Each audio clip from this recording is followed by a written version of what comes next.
Hello everyone. तो JSSC JEE का जो 19 सितंबर वाला पेपर है वो हम लोग यहाँ इस वीडियो में डिस्कस कर लेंगे। ठीक है, जो भी आपका सेक्शंस है, आपका इंडिया जीके वाला, झारखंड जीके वाला, या फिर आपका रीजनिंग हो गया, मैथ्स हो गया, कंप्यूटर हो गया, साइंस हो गया, ये सारा सेक्शंस आपको इस वीडियो में देखने के लिए मिलेगा।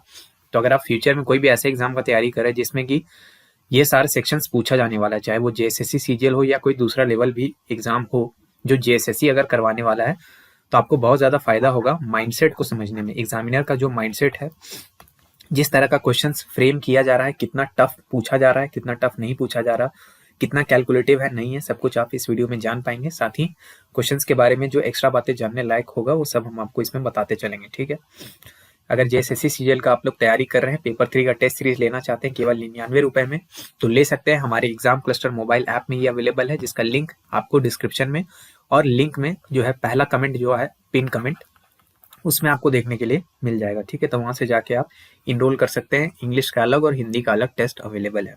ठीक, और स्क्रीन पे एक व्हाट्सएप नंबर भी आ रहा होगा, व्हाट्सएप नंबर पे आप मैसेज करके भी पूछ सकते हैं अगर आपको टेस्ट सीरीज के बारे में कोई भी जानकारी लेना है। सबसे पहले थोड़ा सा एग्जाम डेट पे बात करेंगे। हाँ, डिस्काउंट कोड के लिए भी आप देख लीजिए, डिस्काउंट कोड ऑफिसर लगाएंगे तभी आपको ये जो टेस्ट सीरीज है वो 99 रुपए में मिलेगा, अदरवाइज आपको थोड़ा एक्स्ट्रा प्राइस पे करना पड़ेगा। तो एक्स्ट्रा काहेला पे करेंगे आप लोग, डिस्काउंट कोड लगा लीजिएगा। ठीक, थोड़ा सा बात एग्जाम डेट पे कर लेते हैं। एग्जाम डेट का देखिए अभी तक कोई ऑफिशियल अपडेट तो नहीं आ रहा है, पर अब मैक्सिमम चांस यही समझ के चलिए कि एग्जाम डेट आगे बढ़ जाएगा, क्योंकि अभी तक रिजेक्शन लिस्ट नहीं दिया है। दिसंबर काफी अंदर घुस गया है, अभी तक रिजेक्शन लिस्ट अगर नहीं आया, रिजेक्शन लिस्ट आके आगे भी एक लंबा प्रोसेस होता है।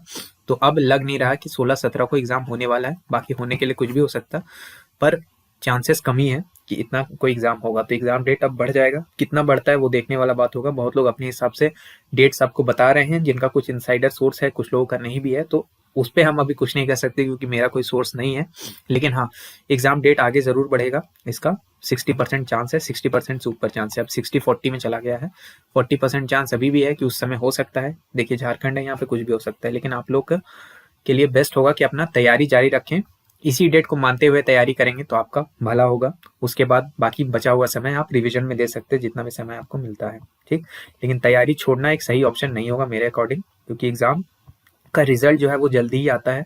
यहाँ पे एग्जाम का रिजल्ट काफी जल्दी आएगा क्योंकि चुनाव वगैरह भी सर पे है। ठीक, चलिए ये 80 क्वेश्चन है, ये तो इंजीनियरिंग वाला क्वेश्चन है, इसको इग्नोर मारते हैं, यहाँ से स्टार्ट करते हैं।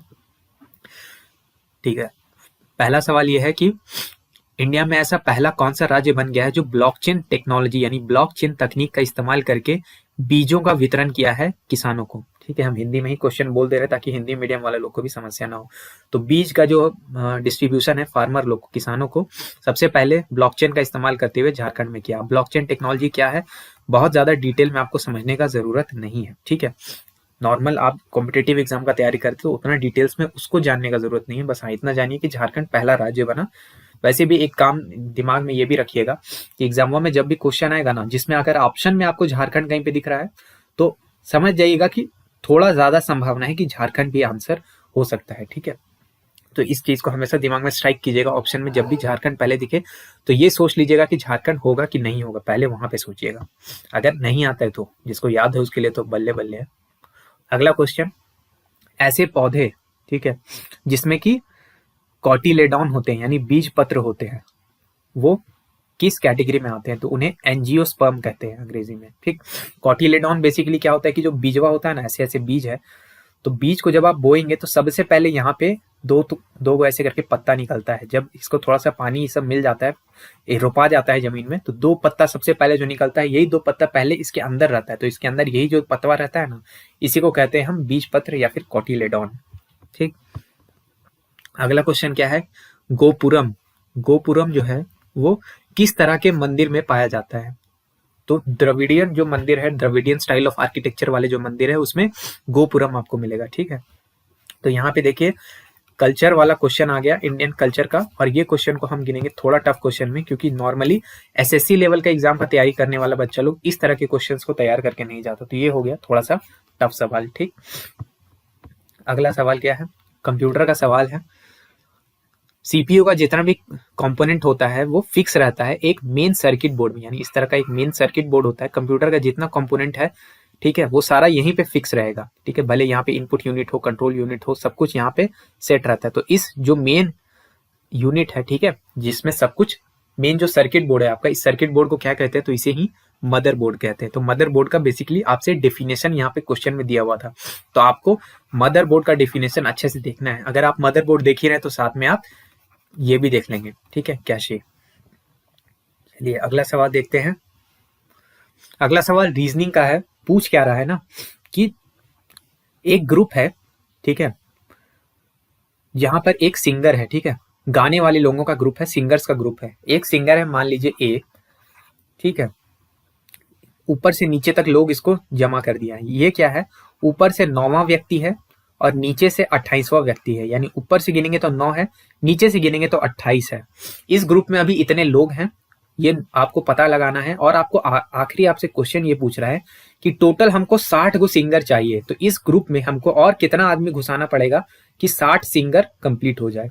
तो ऊपर से 9 है, नीचे से 28 है, तो आप सिंपल इस क्वेश्चन में क्या किया जाता है, 28 और 9 दोनों को जोड़ दे, 9 8 17, हाथ में 1 और 3 37। लेकिन ये जो ए है ये 2 बार काउंट हो गया, तो -1 भी कर देंगे, तो 36 आदमी हो गया। 36 आदमी हमको चाहिए कितना, 60 आदमी, तो 36 में हम 24 जोड़ेंगे तो 60 हो जाएगा। ठीक है, तो आंसर 24 होगा।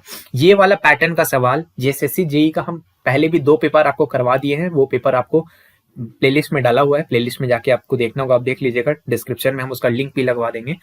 तो हर पेपर में ये वाला सवाल जरूर आपका गिरा है, समझ गए ना, कि एक आदमी है, ऊपर से 9वां है, नीचे से 28वां, या फिर यहाँ पे गिना देगा कि यहाँ पे ए है, इधर से हम लेफ्ट साइड से गिनते हैं तो 10वां है, राइट साइड से गिनते हैं तो भी 10वां है, तो बताओ ग्रुप में टोटल कितना आदमी है।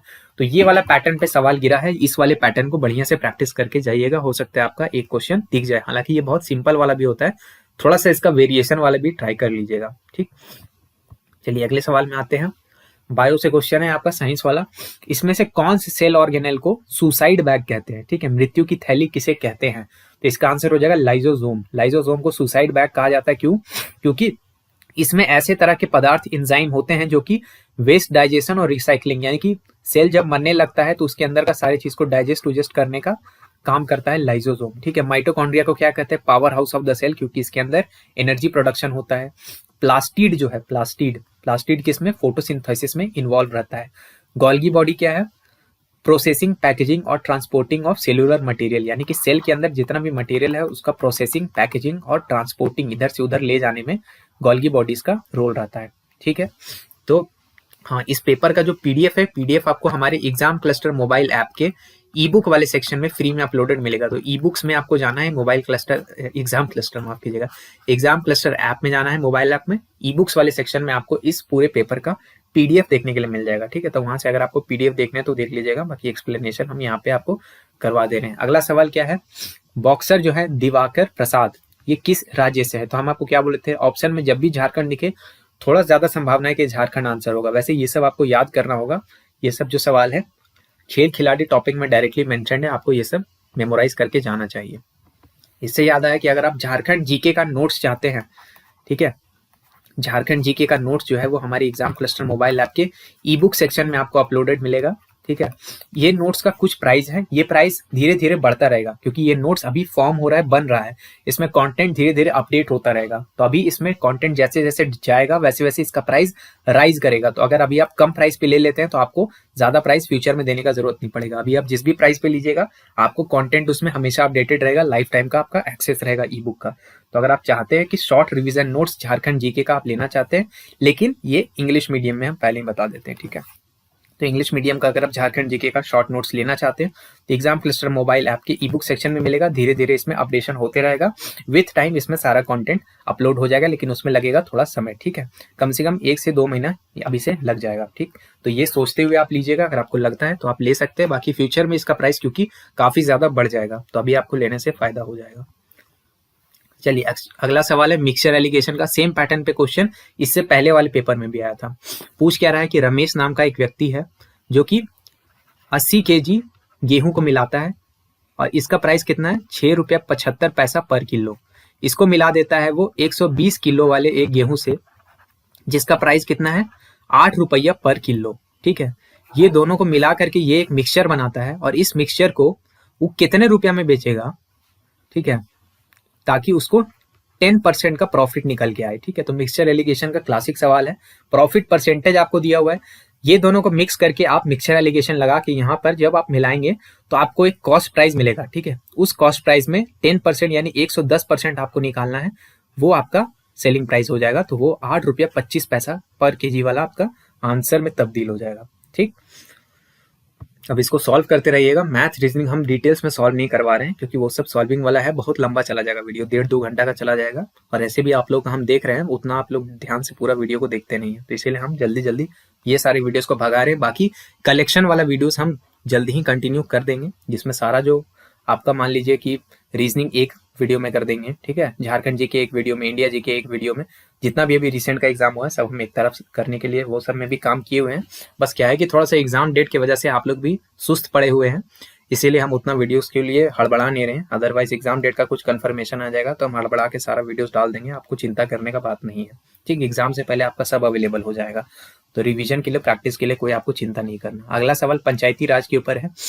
बलवंत राय मेहता कमेटी जो है वो कितने टीयर का यानी कितने लेवल का पंचायती राज सिस्टम का रिकमेंडेशन दिए थे? तो ये दिए थे 3 टीयर का। ठीक है, 3 लेवल का पंचायती राज सिस्टम का रिकमेंडेशन बलवंत राय मेहता कमेटी ने दिया था। इसको अपॉइंट किया गया था 1957 में। ठीक है, तो ये भी जरूरी सवाल है। उसके साथ और भी दूसरे कमेटी है, हम आपको अलग अलग वीडियोस में कमिटीज के बारे में बता चुके हैं, तो और भी जो दूसरे कमेटी है पंचायती राज सिस्टम से रिलेटेड वो सब भी आपको याद होना चाहिए। थोड़ा सा ये डिटेल्स में चला गया, इतना डिटेल्स में जनरली नहीं जाता है, लेकिन आप ये क्या कीजिएगा कि ग्रास रूट डेमोक्रेसी आपका सिलेबस का डायरेक्ट हिस्सा है, तो थोड़ा सा इसको अच्छे से आपको पढ़ना ही पड़ेगा। लेकिन अगला सवाल देखिए, एक काफी सिंपल हलवा सवाल है। ठीक है, बिहार की राजधानी पटना है तो झारखंड की राजधानी क्या होगी? तो ये रांची होगी। ठीक है, तो यहाँ पे आपको रेशियो उशियो खेल करके, असल में ये रीजनिंग का सवाल है, लेकिन रीजनिंग क्या है अंदर से तो ये जीके का ही सवाल हो गया, वो भी सिंपल सा सवाल हो गया, तो इसका आंसर रांची हो गया। बहुत ही सिंपल हलवा क्वेश्चन। अगला सवाल क्या है? एक चीज का डेफिनेशन आपको दे रहा है, ये चीज क्या है? ये सेट ऑफ इंस्ट्रक्शन है।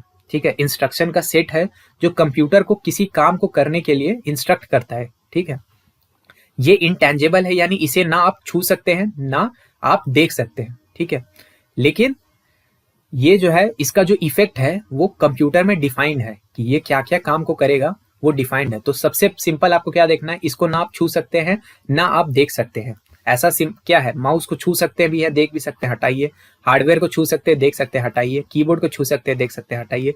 सॉफ्टवेयर को ना आप छू सकते हैं ना आप देख सकते हैं, लेकिन बाकी सब डेफिनेशन में ये फिक्स बैठता है। आंसर आपका सॉफ्टवेयर हो जाएगा। यहाँ से आप क्या सीखे, हार्डवेयर और सॉफ्टवेयर का डेफिनेशन पे, कॉन्सेप्चुअल डेफिनेशन पे आपको अच्छा पकड़ होना चाहिए। ठीक, हालांकि सवाल सिंपल ही था। अगला सवाल रीजनिंग का है।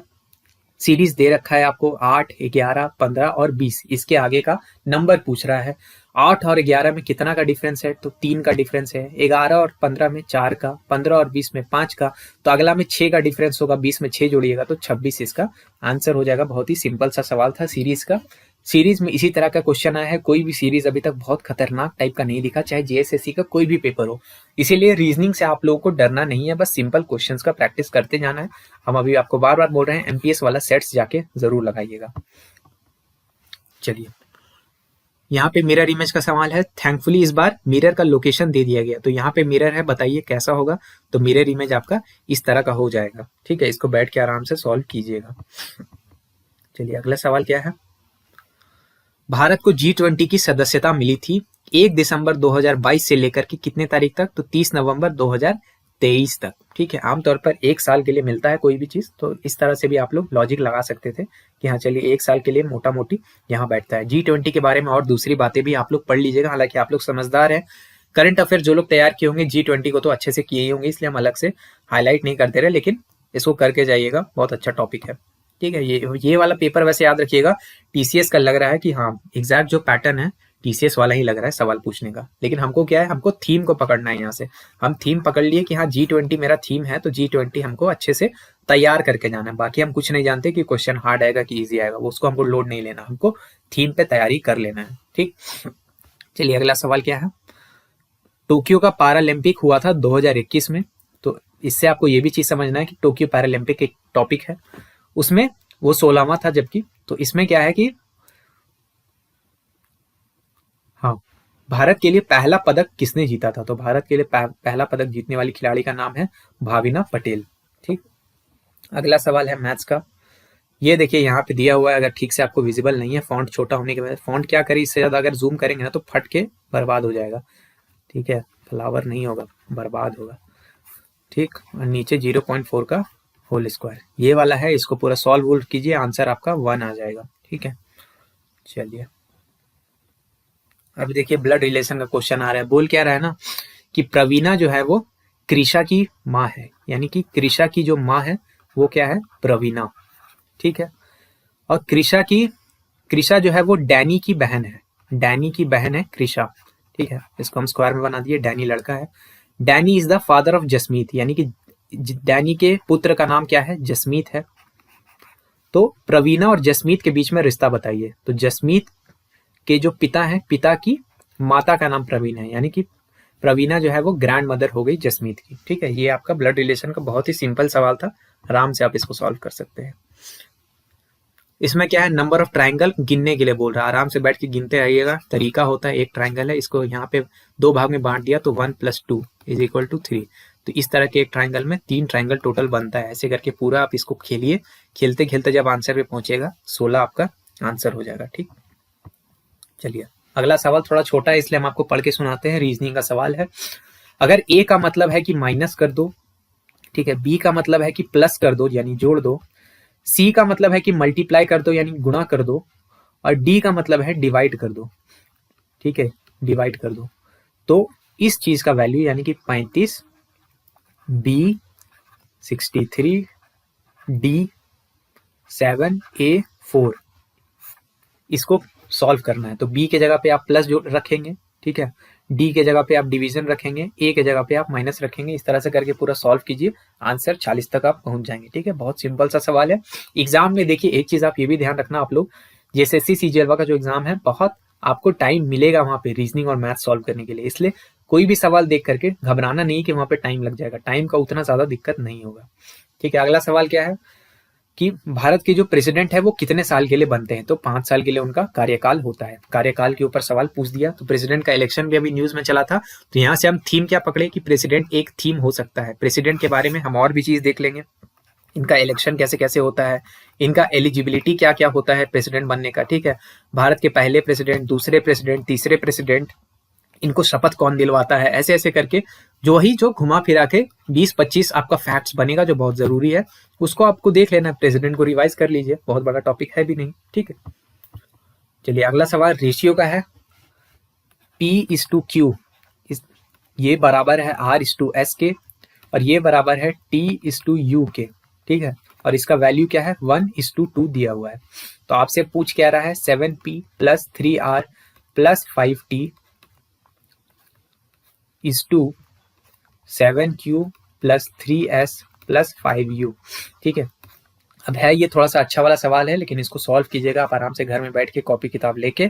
यहाँ पे हम सॉल्विंग करा के, एक तो जगह भी नहीं है, टाइम भी नहीं है, तो हम आपको नहीं बताएंगे, लेकिन हाँ सवाल थोड़ा सा अच्छा है, बहुत ज्यादा भी वैसा तगड़ा नहीं है, लेकिन हाँ बनाया जा सकता है। तो इसको आराम से बैठ के आप सॉल्व कीजिएगा। बहुत लोग बोलेंगे अरे आपको आता नहीं है, आप बना के दिखाइए, तो हम बना के दिखाओ खा तो देंगे, लेकिन फालतू का वीडियो लंबा होगा। वीडियो लंबा करना मेरा मकसद नहीं है, मेरा मकसद आपको क्वेश्चन से रूबरू करवाना है, ताकि आप थीम को यहाँ से उठा सकें, ठीक है। और थोड़ा बहुत अगर आपका रिविजन भी हो जाए। जैसे रिविजन के लिए अगला सवाल देखेंगे, झारखंड को टोटल कितने डिवीजन में बांटा गया है। तो झारखंड को टोटल 5 डिवीजन में बांटा गया। बहुत ही सिंपल सा सवाल है। अभी तक अगर आपको याद नहीं हुआ तो हर डिवीजन और हर डिवीजन का हेडक्वार्टर का नाम हम यहाँ पे लिख दिए हैं। वीडियो को पॉज करके आराम से पढ़ लीजिएगा। ये सब अब बेसिक कॉमन सेंस है, अगर ये सब आपको नहीं आता तो फिर आप तैयारी नहीं किए हैं बढ़िया से। चलिए, जनजातीय गौरव दिवस कितनी तारीख को मनाया जाता है।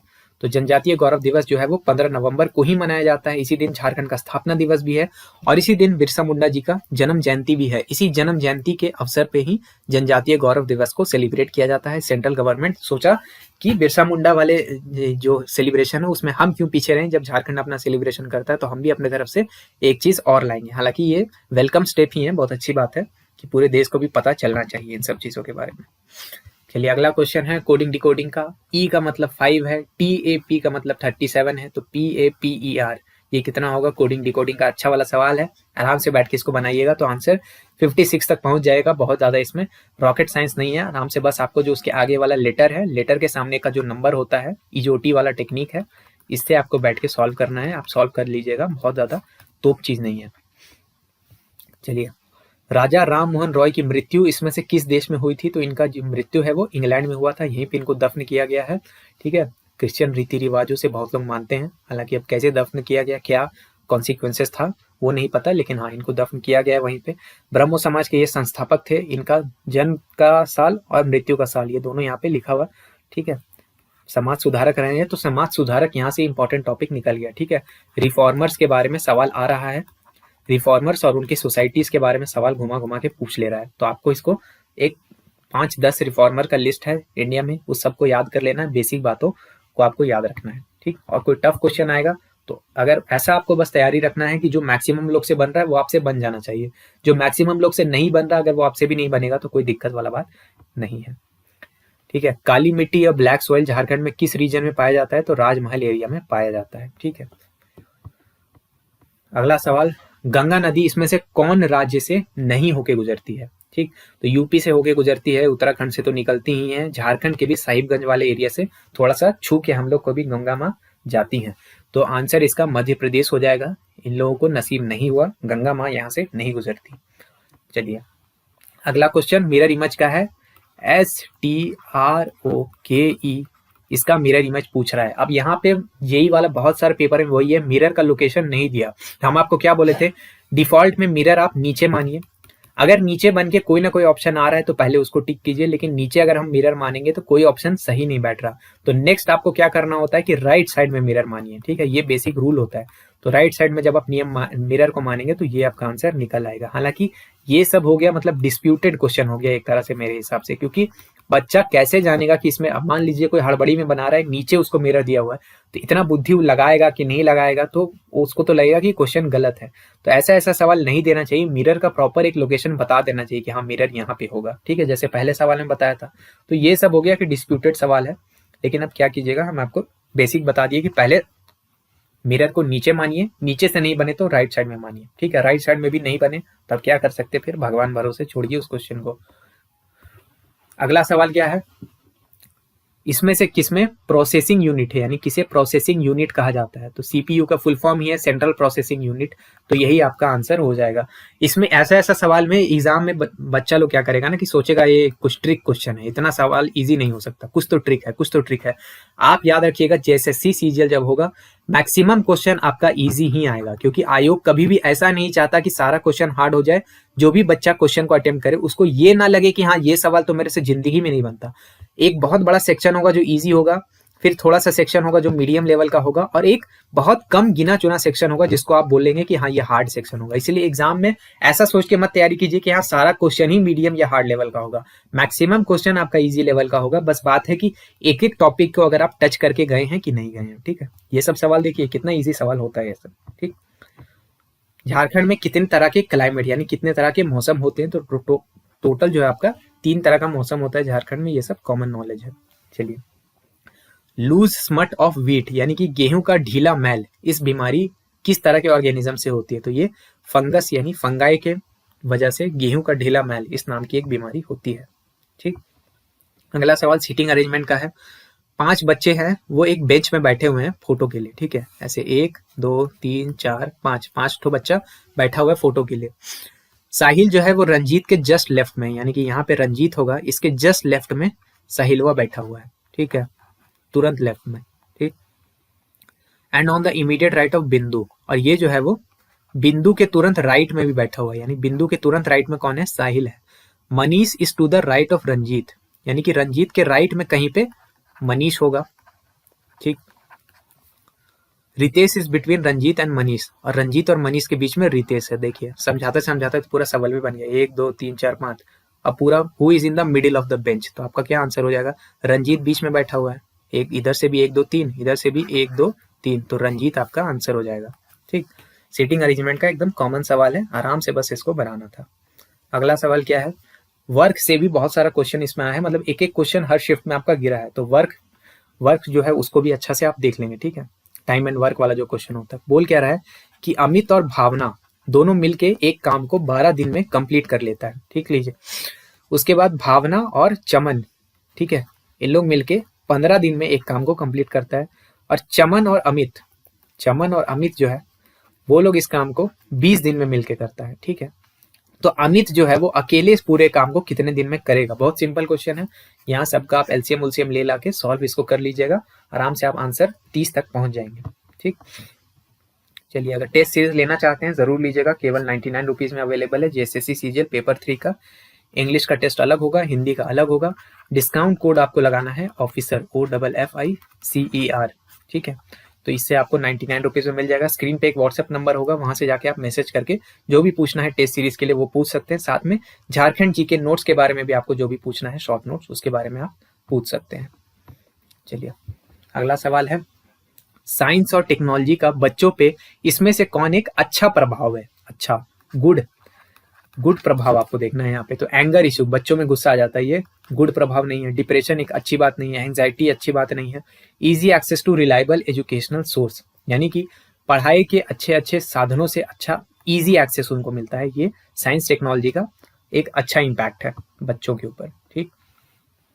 इसमें से कौन सा भारत का राज्य है जिसमें अभी अभी उन्होंने एक प्रपोजल निकाला कि उसका 3 राजधानी होगा, 3 डिफरेंट कैपिटल्स होगा? तो ये आंध्र प्रदेश, जब तेलंगाना अलग हुआ तो उसके बाद आंध्र प्रदेश ने 3 राजधानियों की बात बोली, जिसमें क्या विशाखापट्टनम जो होगा वो एग्जीक्यूटिव राजधानी होगा यहाँ, यानी कि जो भी आपका मेन कामकाज होगा वो विशाखापट्टनम से।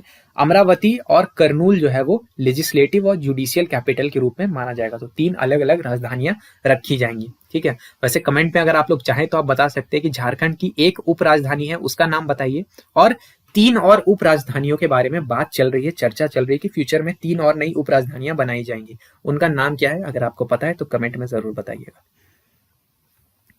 चलिए, अब क्या बोल रहा है कि अगला क्वेश्चन ये है कि ज्यादातर आजकल का जो प्रोडक्ट है उसमें क्या लगा रहता है? बार कोड रहता है, ठीक है। बार कोड जैसे कि होता क्या है, एक पतला फिर मोटा इस तरह का लकीर होगा, काला काला रंग का, बीच बीच में सफेद सफेद एरिया होगा। इस पूरे कोड को पढ़ने के लिए एक तरह का मशीन का इस्तेमाल किया जाता है। उस मशीन को क्या कहते हैं? तो बार कोड को पढ़ने वाली मशीन का नाम होता है बार कोड रीडर। जो लोग मॉल वगैरह में जाते होंगे तो वहां पे देखते होंगे, पट से यहाँ से स्कैन करता है और उसका प्राइस वाइज आ जाता है फटाक से उसके पास, तो वो बार कोड रीडर होता है, ठीक। ये एक तरह का क्या है? इनपुट डिवाइस हो गया आपका, ठीक है। बार कोड रीडर एक इनपुट डिवाइस है, ठीक। अगला सवाल फिर से है, लोकेशन और इंफॉर्मेशन को जानने के लिए पेन और पेंसिल के निशानों का प्रयोग किया जाता है, ठीक है। इस टेक्निक को क्या बोलते हैं? तो आप देखिए एग्जाम में जब आप OMR का गोला भरते हैं तो ऐसे गोला गोला इसको भर देते हैं ना। बेसिकली OMR के बारे में आपसे पूछ रहा है, OMR का डेफिनेशन दे दिया। तो OMR यानी कि ऑप्टिकल मार्क रिकॉग्निशन के बारे में ये सवाल था। तो इस तरह से OMR हो गया, ठीक है, MICR हो गया, ये सब आपको देख लेना है। अगला सवाल क्या है, अभी के हुए रिसर्च के मुकाबले नहीं यार, रिसर्च के मुताबिक माइक्रो ऑर्गेनिज्म जो है वो अडेप्ट कर लेता है क्लाइमेट चेंज की वजह से। तो क्लाइमेट चेंज की वजह से माइक्रो ऑर्गेनिज्म लोग है, बैक्टीरिया वायरस, इन लोग जो अडेप्ट कर रहा है, इससे क्या चीज में कमी आता है, ठीक है। तो कमी किस में आता है? ग्लोबल वार्मिंग यानी वैश्विक भूतापन में कमी आती है, ठीक। चलिए, अगला सवाल क्या है, एवरेज स्पीड का सवाल है। रौनक नाम का एक बाबू है जो ऑप्शन ए से यानी प्लेस ए से प्लेस बी तक जाता है 15 किलोमीटर प्रति घंटे की रफ्तार से, ठीक है। और बी से ए जब वापस आता है तो 20 किलोमीटर प्रति घंटे की रफ्तार से वापस आ जाता है। तो एवरेज स्पीड रौनक का कितना होगा?